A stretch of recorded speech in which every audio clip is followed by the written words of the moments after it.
Getting playful with pitfalls. Here's your look at the new Diamond Select. This is the X-Men Jubilee PVC diorama statue.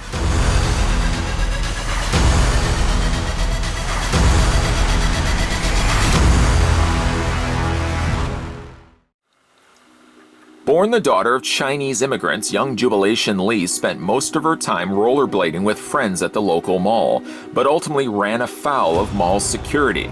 Facing juvenile detention if caught, Jubilee panicked and first manifested her mutant ability to generate explosive energy. Soon after her parents died and Jubilee fled to the only home she had left, the mall, she survived as a petty thief and street performer. But mall security eventually tired of her eluding capture and called in a team of novice mutant hunters, the M Squad. That same day, the mall was visited by female members of the X-Men. When the M Squad attacked Jubilee, the X-Men came to her aid. This gallery diorama of Jubilee is based on her appearance in Marvel Comics. It is made of high-quality PVC and features collectible quality paint applications.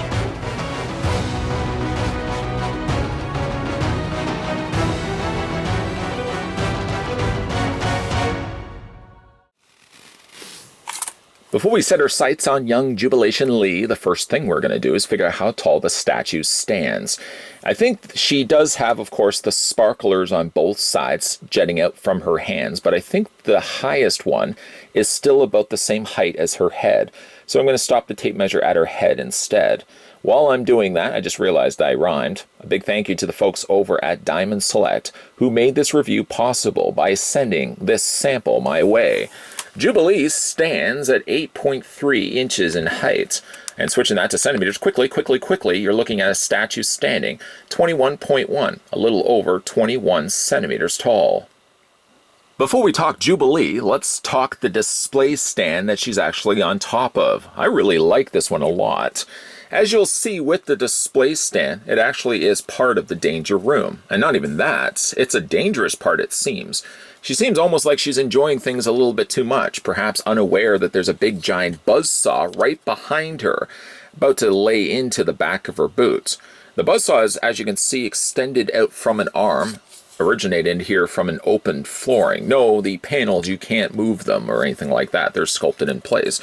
If the buzzsaw wasn't enough, she also has to then contend with these two almost Dr. Octopus-style arms that, again, are grabbing her on both sides. Maybe they're going to grab her while the buzzsaw finishes her off. But as I said, it doesn't seem like she's all that worried. You'll see a big smile on her face. The base is painted rather nicely. The only interruption of the silver is the opening area here of the floor, which, as you can see, is almost more of a copper or dark orange color. It's really nice, and I like also that they added all this additional panel lining to it. Just enhances the overall experience of it. Really, definitely can say it's one of the more interesting looking bases that I've seen with the X-Men gallery releases. I'm really liking this one a lot. As you can see, even like they've added some panel lining. Didn't even have to do that. You wouldn't even see that, and yet Diamond Select still take the time to craft those panel lines on the back of the door. It's a nice touch. As I normally do, I always tend to tip this upside down. I don't know why I have to, but just to simply show you, it is hollow plastic. You could also even say that Jubilee has one of the more thinner stands.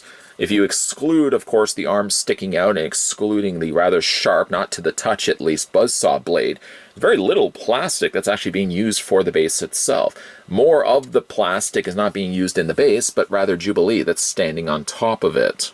As it goes for Jubilee, Diamond delivers exactly what I would want Jubilee to be. Young and playful, perhaps a big smile on her face, as you can see right here. They have her glasses moved further up on her head, so at least you can see her face fully invisible. The glasses themselves are not translucent. There's a little bit of translucency, but they're certainly not see-through enough.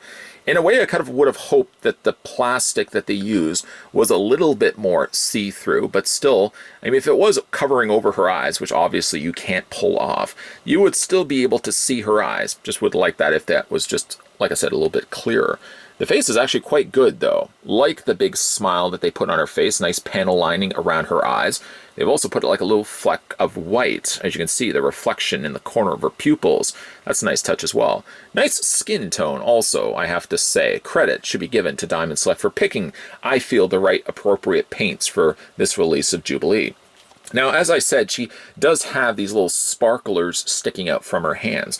They almost kind of look like conch shells, just done in clear, almost translucent pink plastic. And that's actually the case on both sides. Let me just shimmy, shimmy, shimmy, shimmy, shimmy, shimmy, Cocoa Pop. Right here on the other side, it looks almost like they're identical to one another, although the sculpting on this one changes a little bit on the end to have a few extra additional spikes.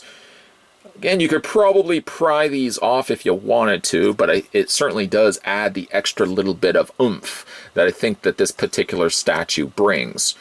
The coloring on her costume, both on the pink in her top, the t-shirt does feature, of course, a X-Men emblem, so we already know she's joined the team. And, of course, she does come with her Jubilee trademark yellow raincoat, which, as you can see, has been sculpted in such a way that it sort of has a nice little energy going for it. None of the things actually do touch. Well, that's not 100% true.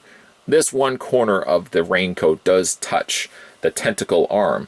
But when you look at the feet, for example, I thought more of it would have been resting against the door of the trapdoor here. But actually, it doesn't seem like it's using that as a support aid. All the support is being actually attached by the foot peg. As you can see, that's the way it's attached to the back here. And then basically everything else is just plugged in underneath here. The coloring is really quite vibrant on this particular release of Jubilee. Nice the additional warmer tones of flesh that they airbrushed to the skin color that she already has. Nice bright boots done in blue. Nice bright shorts done also in blue. You certainly could not fault this figure for not having nearly enough bright colors. There's definitely a lot of cool colors that they've incorporated. A lot of primary colors, I suppose, except for technically really the pink. The pose is nice as well. I mean, it really sort of advocates and promotes exactly what Jubilee is known for doing. Being young and playful at heart, maybe not completely realizing the hazards that are in front, or in this case, behind her. But it's definitely a nice presented looking statue. Jubilee is always sort of one of those characters I feel could translate well to a statue. Her and Dazzler, who also seem to share similar style of mutant abilities. This one presented very nicely from Diamond Select.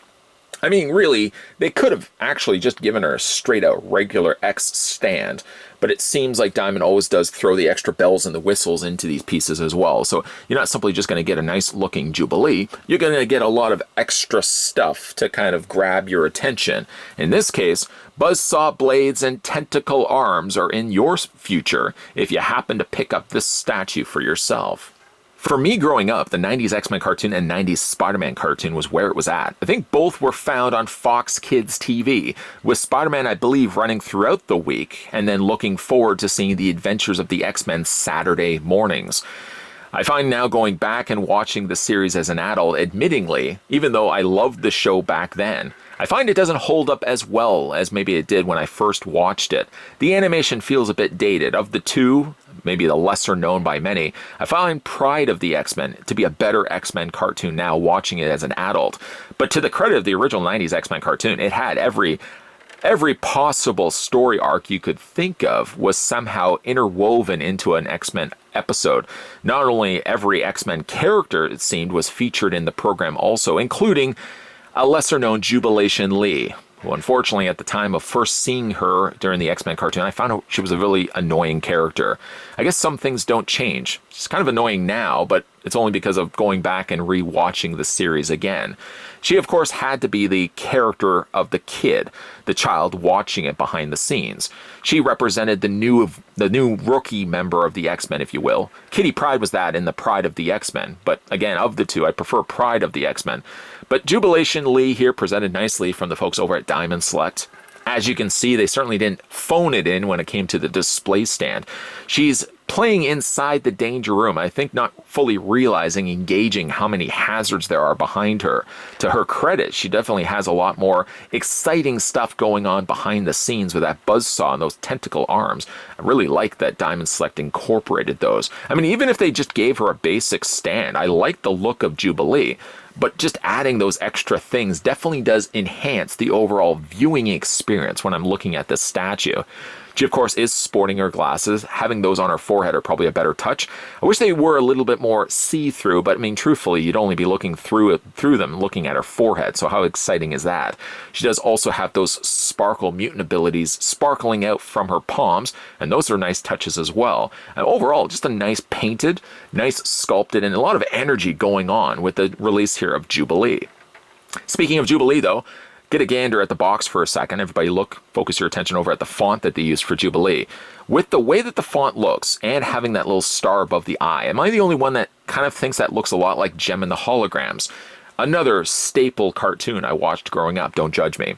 Let me know your thoughts down below of what you guys think of the Jubilee Gallery Diorama statue. Again, a big thank you to the folks over at Diamond Select who provided the sample that we had a look at in this review. If you're liking the content that you're seeing and like to stay on board for more, consider the idea of hitting that subscribe button down below, turning the bell notification on, and staying tuned to this channel Monday to Friday, 12 p.m. and 2 p.m., as that's when new videos are going to be popping up. As always, guys, thanks for watching, and I'll see you next time.